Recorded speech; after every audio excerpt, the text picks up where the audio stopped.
స్త్రీ గర్భసంచి తనకై తాను స్త్రీ తీసుకున్న ఆహారాన్ని మాంసకణాలుగా మార్చలేదు. ఆ మాంసకణాలను తనకై తాను తనలోకి చేర్చుకోలేదు. ఆ మాంసకణాలతో తనకై తాను శిష్యులను తయారు చేయలేదు. దేనికంటే దేవుడు స్త్రీ గర్భసంచికి ఆ శక్తిని ఇవ్వలేదు కనుక. మరి దేవుడు స్త్రీ గర్భసంచిని ఎందుకు సృష్టించాడు అంటే స్త్రీ గర్భసంచియే ప్రొటెక్షన్గా ఉంటుంది శిష్యులను తయారు చేయడానికి అని తలంచి స్త్రీలకు గర్భసంచినిచ్చాడు.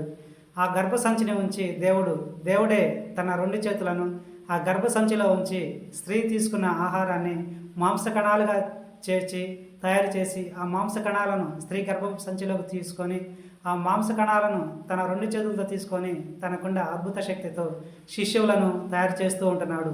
తయారు చేసి ఆ గర్భసంచిలోనే ప్రొటెక్షన్గా కల్పిస్తూ ఉన్నాడు ఆ గర్భసంచిని అని నేను మీకు చెప్తున్నాను. ఇప్పుడు